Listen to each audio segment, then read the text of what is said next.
ठीक है, कल हम लोगों ने देखा था कंप्रेसिबल एंड इनकम्प्रेसिबल फ्लो, जिसके अंदर हम लोगों ने देखा था अगर अलोंग द फ्लो अगर मेरी डेंसिटी कांस्टेंट होती है तो क्या होता था, कंप्रेसिबल या फिर इनकम्प्रेसिबल? इनकम्प्रेसिबल। इनकम्प्रेसिबल होता था, ये इनकम्प्रेसिबल फ्लो होता था। और अगर मेरी density is not constant then flow is compressible.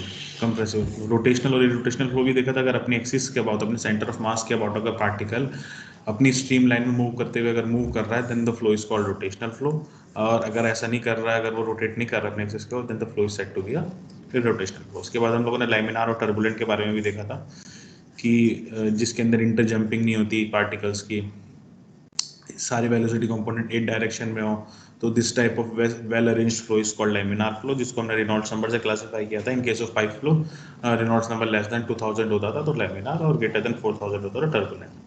Sonic subsonic और सुपरसोनिक फ्लो को हम लोगों ने क्लासिफाई किया था किसके बेसिस पे, मैक नंबर के बेसिस पे।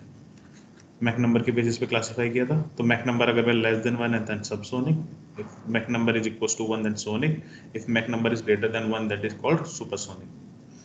उसके बाद हम लोगों ने सब क्रिटिकल, क्रिटिकल और सुपर क्रिटिकल फ्लो हम लोगों ने फ्रॉड्स नंबर के बेसिस पे क्लासिफाई किया था कि Froude's number less than 1 and then it's called sub critical flow, if when Froude number is equal to 1 then it is called critical flow, when Froude number is greater than 1 this is called super critical flow.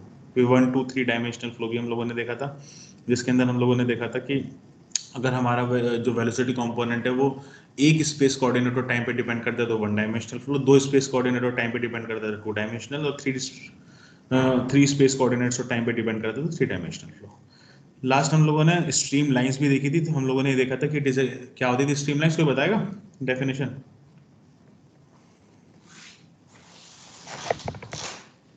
वो imaginary line जिस पे कहीं पर भी tangent बनाए तो flow की direction देगा उस पार्टिकल की। उस पार्टिकल की वेलोसिटी डायरेक्शन देगा वेलोसिटी वेक्टर के। ठीक है, फिर उसके बारे में हम लोगों ने एक इक्वेशन भी हम लोगों ने डराइव की थी इसकी स्ट्रीम लाइन की, which is dx over u equals to dy over v is equals to dz over w। ठीक है, और इसके साथ साथ हम लोगों ने स्ट्रीमलाइन की इक्वेशन डराइव की थी, और इसके बाद हाथ हम लोगों ने एक न्यूमेरिकल भी किया था।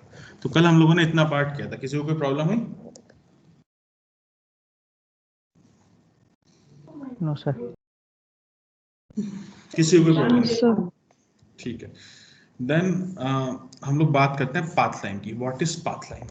पाथ लाइन हम लोग पहले भी डिस्कस कर चुके हैं, कोई बताएगा पाथ लाइन क्या होता है?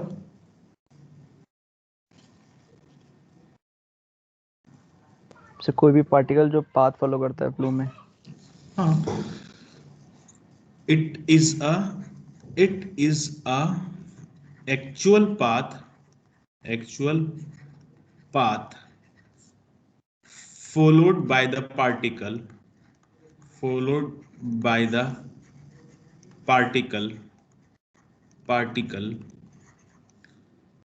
over a period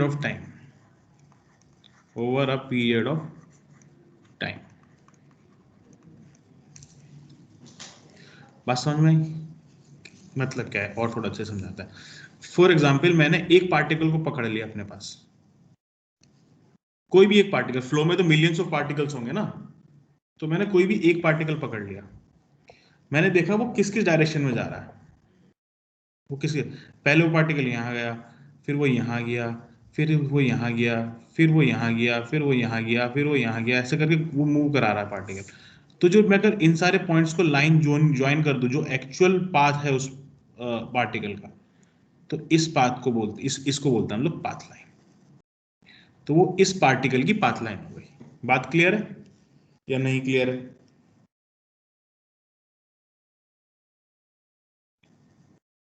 सर इसमें और स्ट्रीम लाइन में क्या डिफरेंस था?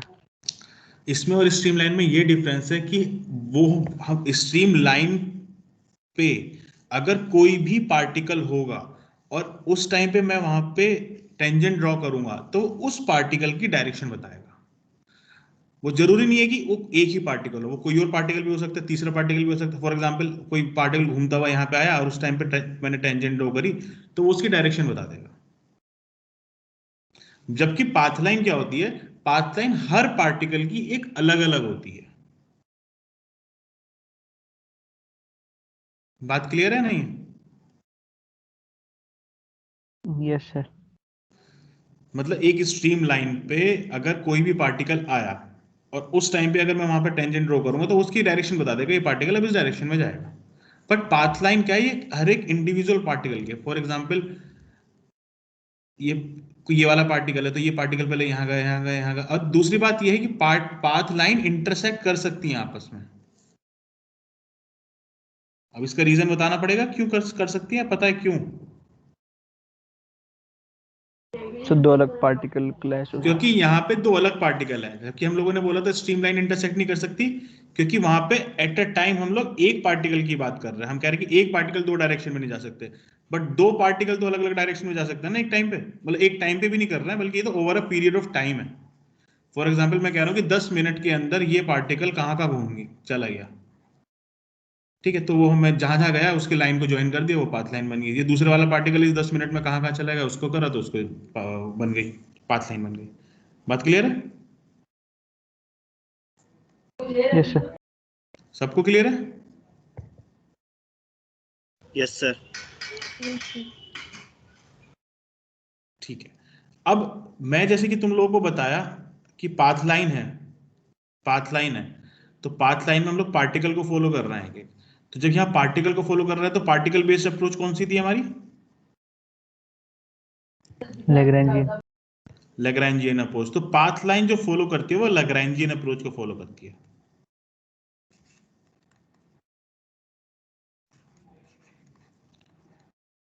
और स्ट्रीमलाइन करती थी यूलेरियन अप्रोच को।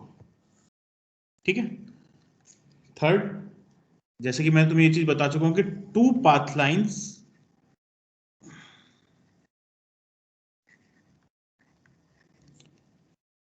Can intersect each other.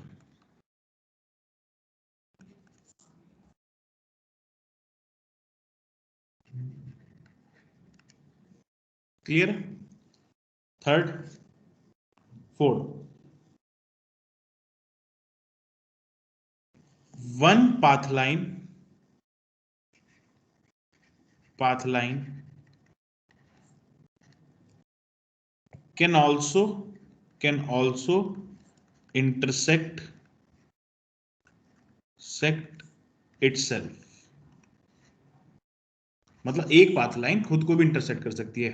इसका वो रीजन बताने की तो जरूरत नहीं है। No sir. ये अगर तुम्हें इसको समझना है तो पार्टिकल को मानो कोई भी बच्चा, कोई भी किड है, उसको हम लोगों ने गार्डन में छोड़ दिया। अब वो गार्डन में छोड़ के वो भाग रहा है, वो भाग रहा है। तो जब वो भाग रहा है तो अब देखना है कि तुम वो किस किस रास्ते से जाया, वो किस किस रास्ते से गया, जिस जिस जगह से गया उसको लेके लाइन ड्रॉ कर लो। तो वो होगी पाथ लाइन, वो होगी पाथ लाइन। अब वो बंदा अपनी लाइन को तो काट सकता है ना, जिस जिस पॉइंट से निकला वापस उस पॉइंट पे भी आ सकता है, कोई रोकेगा उसको? रोक ही नहीं सकता। अब या फिर दो बच्चे हैं तो दो बच्चे, दो किड्स है, दो किड्स भी आपस में एक दूसरे की पाथ को क्रॉस कर सकते हैं। तो इसको उस तरह से लेके चलो। ठीक है, तो पाथ लाइन क्लियर है सबको? Yes sir. नेक्स्ट है हमारी स्ट्रीक लाइन।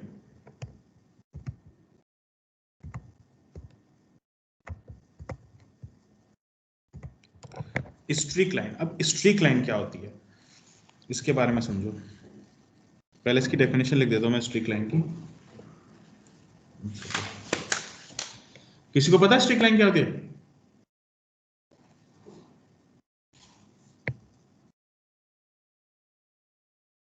सर वो locus of all the fluid particles represent करती है sir. Crossing from the same. हाँ, इसकी सिंपल उसमें भी लिखवा लेता हूँ, दोनों तरह से डेफिनेशन लिख लेता है। It is a line traced by a series of particles, traced by a series of fluid particles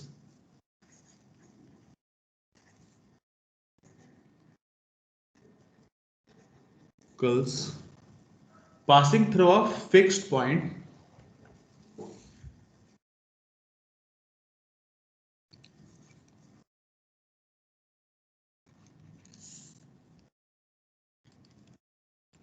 fixed point in a flowing fluid mass, in a flowing fluid mass। ठीक है, मतलब एक फ्लूइड जो flow कर रहा है उसमें अगर मैं सारे पॉइंट्स को ज्वाइन कर दूं, इसको मैं एक एग्जांपल की तरह से समझाता हूं। ठीक है, एक एग्जांपल की तरह से समझाता हूं। फॉर एग्जांपल एक नोजल है, उससे लिक्विड निकल रहा है। तो हर पार्टिकल, इतना छोटा नोजल है कि इससे एक टाइम पे एक पार्टिकल निकल रहा है। ठीक है, तो जिससे कि मैंने ये वाला पॉइंट कंसीडर कर लिया कि passing through a fix point, तो मतलब कि हर पार्टिकल एक फिक्स पॉइंट से पास कर रहा है। अब क्या हुआ कि यहां से एक पार्टिकल निकला, वो आ गया यहां, फिर थोड़ी देर बाद एक पार्टिकल और निकला, तो जब वो वाला पार्टिकल आगे आया तो ये वाला पार्टिकल और आगे चला गया। तो ऐसे करके एक एक पार्टिकल नीचे निकलता चला गया। ऐसे निकल रहा है, कोई दिक्कत नहीं है, मतलब कि एक पार्टिकल जा रहा है तो फिर उसकी जगह दूसरा आ रहा है, दूसरा और आगे जा रहा है। बट एट इंस्टेंट अगर मुझे एक पिक्चर देखनी है इस पॉइंट, इस लाइन की, और इसको सारे पॉइंट्स को मैंने ज्वाइन कर दिया एक लाइन से, तो इसको बोला मैंने स्ट्रीक लाइन। तो अगर इसको डिफाइन करेंगे तो it is line traced by a series of fluid particle. Path line में क्या करा हमने, एक फ्लूइड पार्टिकल था हमारा। ठीक है, यहाँ पे एक फ्लूइड पार्टिकल है, bye series of fluid particles passing through a fixed point, कि जो एक फिक्स्ड पॉइंट से जो पार्टिकल्स निकल रहे हैं वो सारे के सारे पार्टिकल कौन सी लाइन फॉलो कर रहे हैं, उस लाइन को बोला मैंने स्ट्रीक लाइन। बात क्लियर है या नहीं?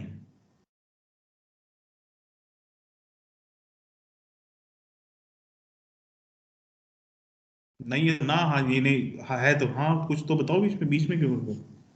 सर इसमें तो पार्टिकल अपने आगे वाले पार्टिकल के पाथ को ही फॉलो करेगा ना। क्यों करेगा? मैं तो ये वाला एग्जाम्पल लिया है स्टेडी फ्लो का, स्टेडी फ्लो। मैं तो नहीं कह रहा हूँ स्टेडी फ्लो होगा, मैं कह रहा हूँ कि एक केस ये भी तो हो सकता है कि नोजल से एक पार्टिकल निकला है, तो एक पार्टिकल तो यहाँ गया, अगला पार्टिकल यहाँ गया, उससे अगला पार्टिकल यहाँ गया, उससे अगला पार्टिकल यहाँ गया, उससे अगला पार्टिकल यहाँ गया। हर पार्टिकल एक अलग साइड जा रहा है, स्प्रिंकलिंग हो रही है। मतलब जो स्प्रिंकलर नहीं देखा तुमने कभी? स्प्रिंकलर देखा है? Yes sir. तो स्प्रिंकलर का हर पार्टिकल एक डायरेक्शन में जाता है कोई? हर डायरेक्शन से। हर डायरेक्शन में जाता है ना। तो ऐसे भी तो केस हो सकता है। तो अब हमारी डेफिनेशन तो अभी भी फिक्स वो है ना, मतलब सेटिस्फाई हो रही है ना, कि it is a line trace bye series of fluid particle. मतलब बहुत सारे जो सीरीज में फ्लूइड पार्टिकल्स निकले थे, वो जो लाइन फॉलो कर रहे थे, उसको बोल दिया हम लोगों ने स्ट्रीक लाइन। बात क्लियर है नहीं है? यस। सब लोगों को क्लियर है या नहीं है? नहीं है तो दोबारा बताता हूं मैं।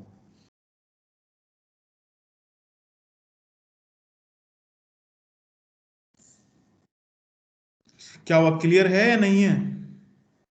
मनदीप क्लियर दोबारा है? बता दो। Yes sir. हाँ तो बोलो ना, एक बार बताना है तो।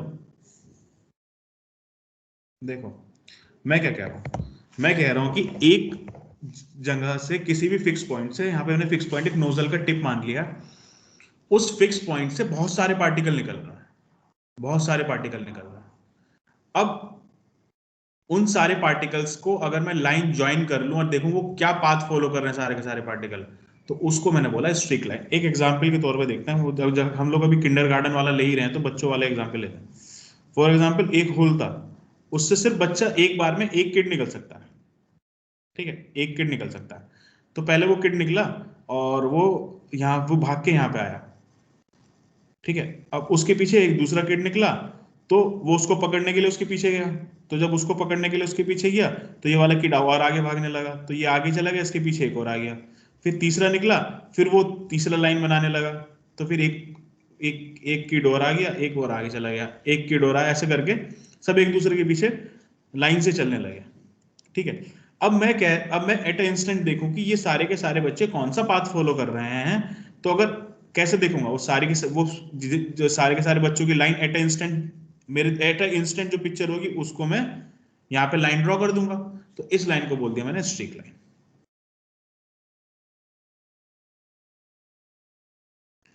मतलब कि फॉर एग्जाम्पल वो मतलब एक के पीछे एक सारे के सारे बच्चे जा रहे हैं और तुमने एट इंस्टेंट देखा, तो एट इंस्टेंट जब तुम देख रहे हो तो तुम्हें एक लाइन दिखाई देगी ना सारे बच्चों की क्या लाइन फॉलो कर रहे हैं, तो ये वो लाइन है स्ट्रीक लाइन। बात क्लियर है नहीं है? Yes sir. Yes sir. ठीक है ना, तो इस लाइन को बोला हम लोगों ने स्ट्रीक लाइन। तो इसकी एक डेफिनेशन और थी जो मैंने लास्ट टाइम लिखवाई थी, वो भी मैं लिख देता हूं इसके अंदर। This is the imaginary line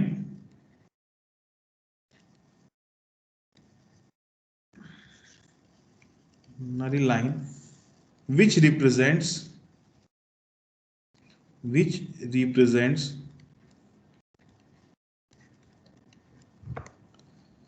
locus of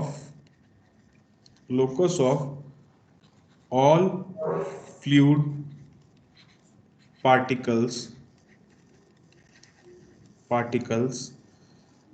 at a moment वाला वर्ड, और देखो दो वर्ड इसके अंदर सबसे इंपॉर्टेंट है, एट अ मोमेंट और सेम पॉइंट से पास हो रहा हूं, at a moment which are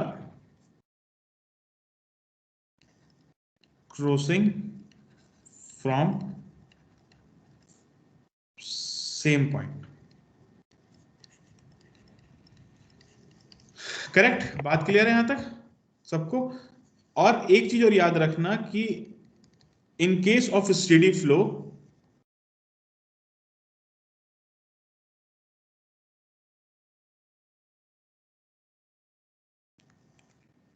path line, streamline and streak line is same. Correct? तो I think path line, stream line और स्ट्रीक लाइन अच्छे से विजुअलाइज करके तुम्हारे दिमाग में आ गया होगा। आई होप कि अब आ गया होगा, नहीं आया तो बता दो, एक बार और बता देंगे। ठीक है ना, आ गया सबको? Yes sir. Yes sir. Next topic है हमारा इक्वेशन ऑफ कॉन्टिन्यूटी।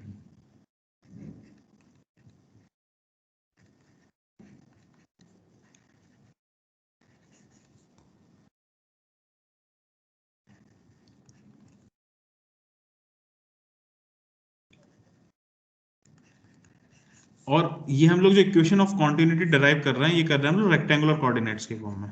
दो टाइप के कोऑर्डिनेट मैंने बताया था ना एक बार तुम लोगों को कोऑर्डिनेट्स के बारे में भी।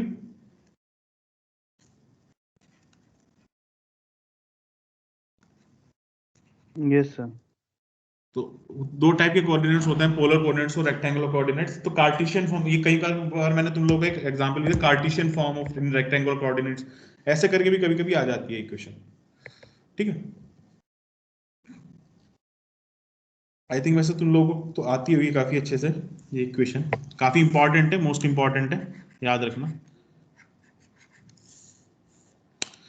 तो इक्वेशन ऑफ क्वांटिटी डिराइव करने से पहले हम लोग क्या मैं तुम लोगों को बता देता हूं इक्वेशन ऑफ क्वांटिटी है क्या। इक्वेशन ऑफ क्वांटिटी रिप्रेजेंट कर देती है कंजर्वेशन ऑफ मास को।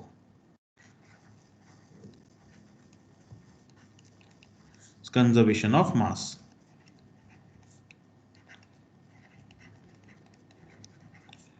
कंजर्वेशन ऑफ मास का मतलब क्या होता है?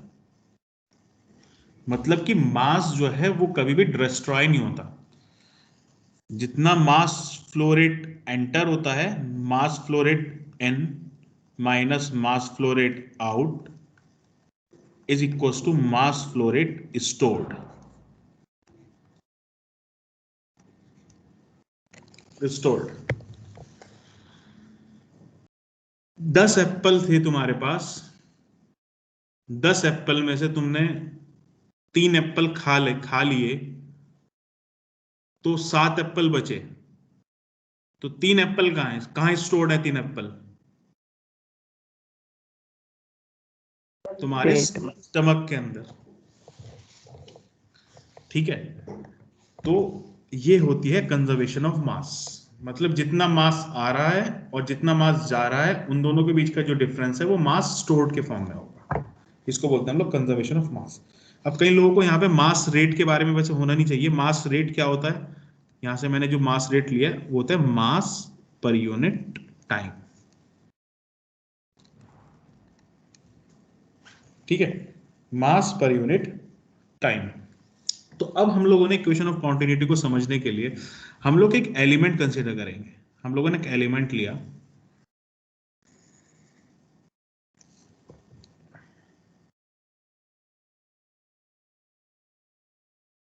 हम लोगों ने एक एलिमेंट लिया,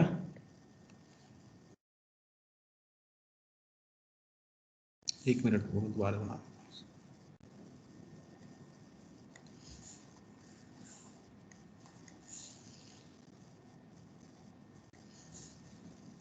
एक कंट्रोल वॉल्यूम कंसीडर किया हम लोगों ने।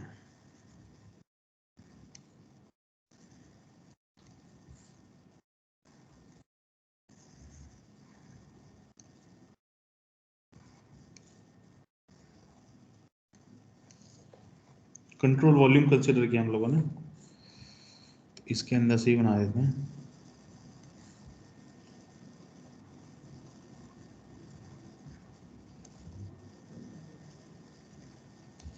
ठीक है, ये कंट्रोल वॉल्यूम लिया हम लोगों ने। तो ये रिप्रेजेंट किसको कर रहा है, एक्स एक्सिस को। ये स्ट्रेट है यार, ये गलत है, चलो मैं इसको सही स्ट्रेट भी कर देता हूँ।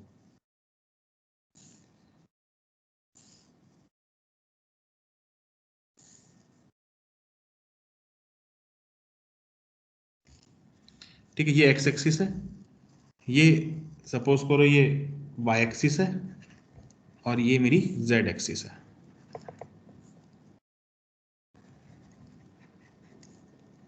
जेड एक्सिस है, ठीक है। और डायमेंशंस की बात करें तो हम लोग इस बॉक्स की, इस कंट्रोल वॉल्यूम की डायमेंशंस भी मान लेते हैं कुछ। तो जो जो जिस डायरेक्शन में उसकी वैसी डायरेक्शन मानता है। अब एक्स डायरेक्शन में क्या है, ये वाली डायमेंशन, तो इसको मान लिया हम लोगों ने dx। ये वाली डायमेंशन कौन सी डायरेक्शन में, y डायरेक्शन में, तो इसको मान लिया मैंने dy।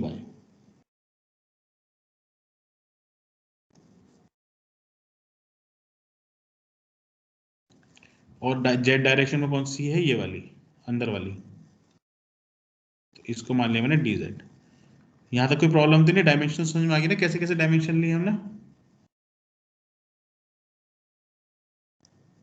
Yes sir.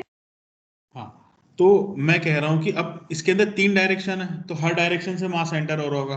तो मैंने माना कि यहां से m डॉट x जो है वो मास x डायरेक्शन से एंटर हुआ यहां से, क्योंकि x डायरेक्शन में ले रहे हैं तो x डायरेक्शन में एंटर हुआ। तो किस फेज की बात कर रहा हूं, किस फेज के थ्रू एंटर हो रहा है, बता सकता है कोई। एक मिनट, मैं नाम दे देता हूँ फेज के वाई थ्रू जेड। में से। हाँ, वाई जेड, करेक्ट, गुड। मैं नाम भी दे देता हूँ, A B C D E F G और एच, ये फेज है। तो किस फेज के थ्रू एंटर हो रहा है mass, A B D C. ABDC face के थ्रू हो रहा है ना। अगर मैं तुमसे पूछूं एबीडीसी फेज का एरिया कितना है, क्या कितना एरिया होगा। Sir A sir AD by AB हो जाएगा ना। हाँ, तो एडी की वैल्यू क्या है, sir DZ DZ by DY। D Y into D Z, very good, ठीक है। और जब यहां से एम डॉट ये एंटर हो रहा है, तो यहां से जो निकल रहा है मास, ये टेलर सीरीज के थ्रू आता है। टेलर सीरीज हम लोगों ने, मैंने तुम लोगों को एक और बताई थी टेलर सीरीज, याद होगी तो तुम लोगों को मैथ्स में, नहीं तो सर्च कर लेना, मिल जाएगी। यहां से जो मास निकल रहा है वो होगा m dot X plus del m dot del M X over del X into D X, into D X. ये कैसे आया, थोड़े आगे वाले फेज में, ये मैंने टेलर सीरीज में एक बार तुम लोगों को अच्छे से बताया था, टेलर सीरीज लिखवा के देखना, अगर नहीं समझ में आया तो दोबारा बता दूंगा, कोई बहुत बड़ी बात नहीं है। टेलर सीरीज सर्च करना बट एक बार कुछ। सिमिलरली वाई डायरेक्शन से सपोज यहां से एक मास एंटर कर रहा है, ये है m dot Y, M Y, तो यहां से निकलेगा कितना, m dot M Y plus del m dot Y over del Y into D Y, क्योंकि y डायरेक्शन में। z डायरेक्शन में सिमिलरली इधर से होगा, z वाला फेज होगा कौन सा, BCEH, ये वाला मैं लिख नहीं रहा हूं इसको, ये तो कंफ्यूजन हो जाएगा। ठीक है, तो जब मैंने कहा कि मेरी बेसिक इक्वेशन ये है कि mass in minus mass out equals to mass stored, अगर मैं कह रहा हूं तो मास इन मास आउट कितना होगा, mass in minus mass out, total mass in mass minus mass out कितना होगा, एक्स डायरेक्शन से mass in mass out, mass in minus mass out from x direction plus mass in minus mass out from y direction plus mass in minus mass out from z direction। यहां तक बात clear है या नहीं है?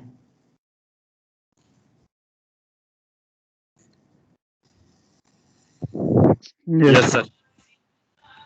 सबको clear है ना यहां तक? नहीं है तो मुझे बताओ अभी जल्दी। सबको क्लियर है? Yes sir. ठीक है, तो ये हो गया मेरा मास इन माइनस मास आउट। अब एक एक डायरेक्शन का निकाल लेते हैं हम लोग, सिंपल है जो कि mass in minus mass out in X direction क्या होगा, इन एक्स डायरेक्शन क्या होगा। तो भाई ये तो देखा था हम लोगों ने, एक तरफ से आ रहा था m डॉट एक्स और जा कितना आ रहा था m dot X plus del m dot X over del X into D X.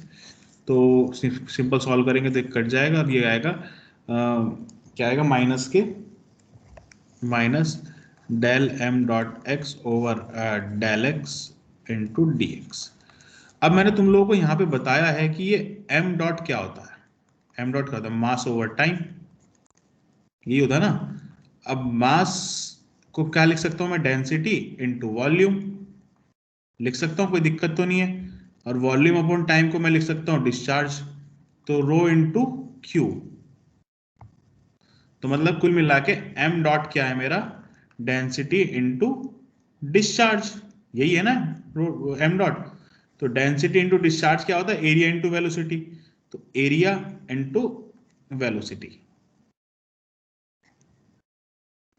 तो कुल मिला के m डॉट हो गया मेरा mass rate is equal to rho A V. ये याद रखना, बहुत जगह काम आएगा ये। कई बार इंजीनियरिंग सर्विसेज में तुम्हें डिस्चार्ज नहीं देते, discharge in the form of mass flow rate दे देते हैं, तो वहां पे उसको निकालना पड़ता है। रो से मल्टीप्लाई कर दोगे या रो से डिवाइड कर दोगे तो डिस्चार्ज निकल के आ जाएगा। ठीक है, ये बात क्लियर है या नहीं है? ये काफी इंपॉर्टेंट है, बेसिक्स है एक्चुअली, ये बेसिक है बिल्कुल। ये क्लियर है? Yes sir. Yes sir. ठीक है, तो माइनस डेल, तो m डॉट एक्स को क्या लिखूंगा मैं, मतलब x डायरेक्शन में उसकी डेंसिटी, डेंसिटी तो ऑब्वियसली बात है रो ही रहेगी, क्योंकि वाटर का या फिर फ्लूइड को जो भी यूज कर रहा हूं उसकी डेंसिटी तो रो ही रहेगी। तो डेंसिटी होगी रो, एरिया क्या हुआ, x डायरेक्शन में एरिया क्या होगा, m डॉट एक्स किस फेस से एंटर कर रहा है, a d b c से एंटर कर रहा है और f g e s से निकल रहा है, दोनों का एरिया कितना है, dy into D Z. Yes sir. Rho into D Y into D Z और इधर डी एक्स है डिवाइडेड बाय क्या है ये, डेल एक्स, डेल एक्स। और एक वेलोसिटी भी तो रह गई, एक्स डायरेक्शन में वेलोसिटी है u। ठीक है, तो m mass in minus mass out in x direction, can I say that is equals to minus del, इधर वॉल्यूम हो गया ना dx dy dz।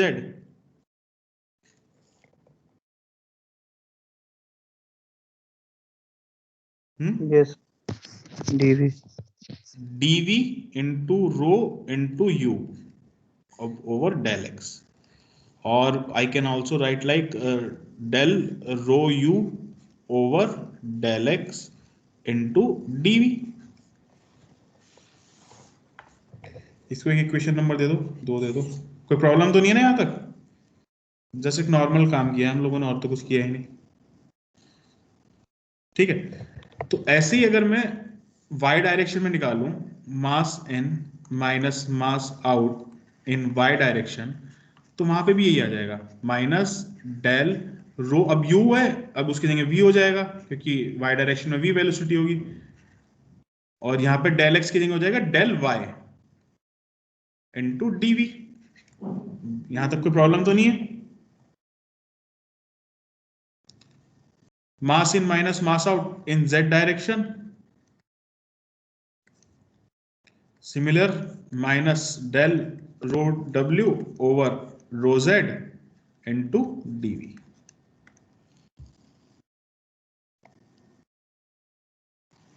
ठीक है, कोई प्रॉब्लम यहां तक? इसको भी चाहे तो इक्वेशन दे दो, इक्वेशन 1 2 3 और 4, 3 और 4। कोई प्रॉब्लम तो नहीं है भाई? कंफ्यूजन कुछ? तो क्लियर No, कर sir. लो अभी। तो तीसरे में डी डब्ल्यू होगा ना शायद।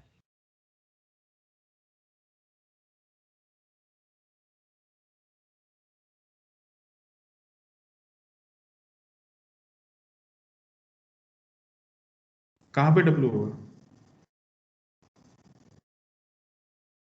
जेड के लिए जब लिखेंगे तो डी डब्ल्यू। तो डी डब्ल्यू ने डी जेड हो गया ना, हाँ ले लिया डेल जेड। क्या दिक्कत है? मुझे कोई दिक्कत आगे नहीं लग रही। डीवी क्या चीज चल। ये वॉल्यूम है, डीवी वॉल्यूम है ना, यहां से निकाला ना हमने, D X into D Y into D Z. Okay sir. तो डीवी क्या हो गया? डीवी हो गया ना मेरा D X into D Y into D Z.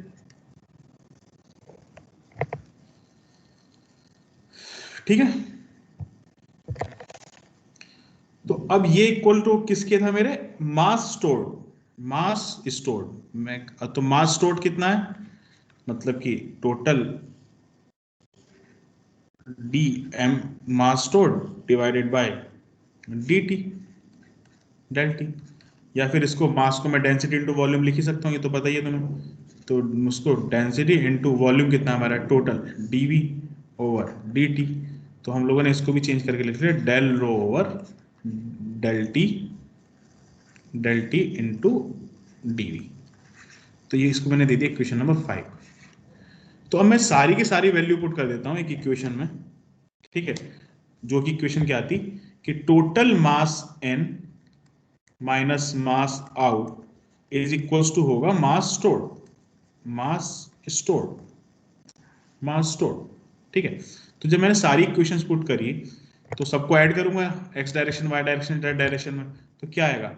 Minus del rho u over del x into d v minus del rho v upon del y into d v minus del rho w over del y into d v is equals to del rho over del t into d v into DV.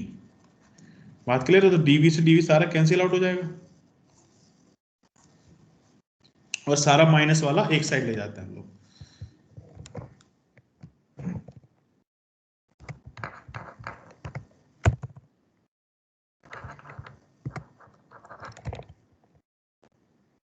सारा minus वाला एक side ले जाते हैं, तो हुआ क्या? Del rho u over del x plus del rho v over del y plus del rho डब्ल्यू over del z plus del rho over del t is equals to 0।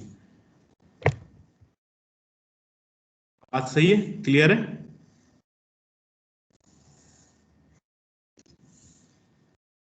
सही है? Yes. This is the most general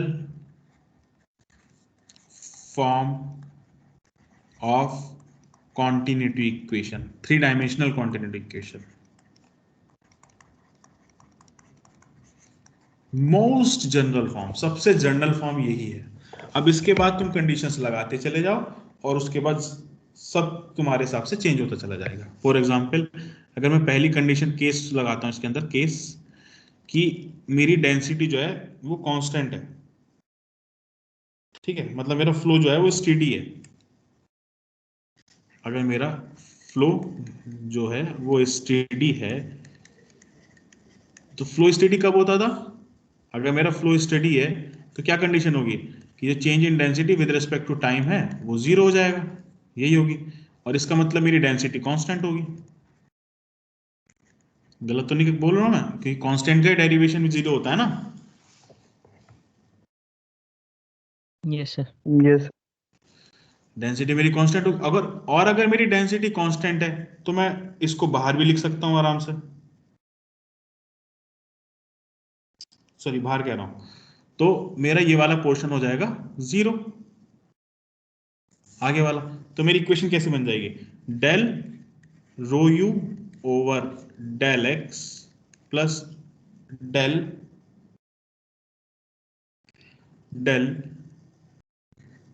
row v over del y plus del rho डब्ल्यू over del z is equal to zero. अब case 2 है मेरा, ये first case हुआ।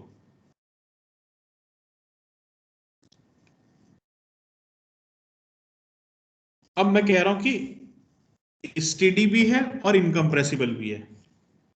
ये actually मुझे लग रहा है कि मैंने इनकम्प्रेसिबल वाला ही केस करा है। चलो इसको मैं यहां लिख कर देता हूं, स्टेडी भी है और इनकम्प्रेसिबल भी, एंड इनकम्प्रेसिबल।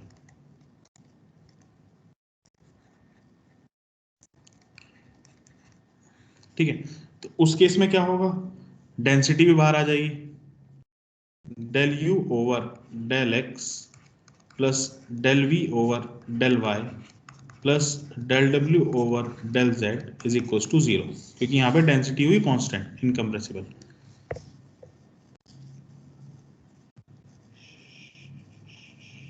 इसमें एक छोटा सा कंफ्यूजन है मुझे, वो तुम्हें कल बताऊंगा। सर, ऊपर वाले में डेंसिटी कांस्टेंट नहीं होगी सर, बस केस 1 में।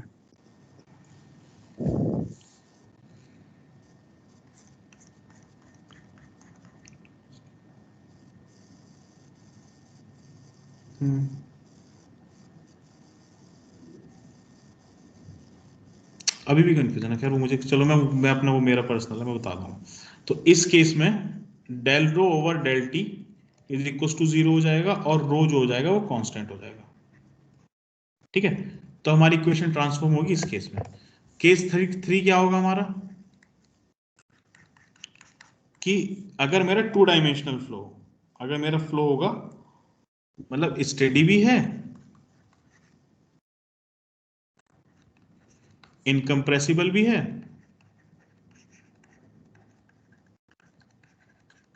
एंड टू डायमेंशनल भी है, तो अब क्या हो जाएगी equation, del u over del x plus del v over del y is equal to zero. तो अपने हिसाब से हम लोग इक्वेशन को चेंज कर सकते हैं, बट मोस्ट जनरल फॉर्म आप इक्वेशन की ये वाली जनरल फॉर्म याद रखना, उससे सब इक्वेशन अपना आप निकल जाएगी। बात क्लियर है?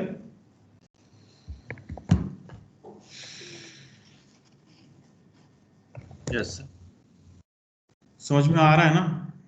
मेनली ये सारी, ये सेकेंड यूनिट सिर्फ डिप्लोमा, जो डिप्लोमा मॉडल्स और लेटरल एंट्री आप लोगों के लिए स्टार्ट कराई जा रही है, तो आप लोगों को अच्छे से समझ में आना चाहिए।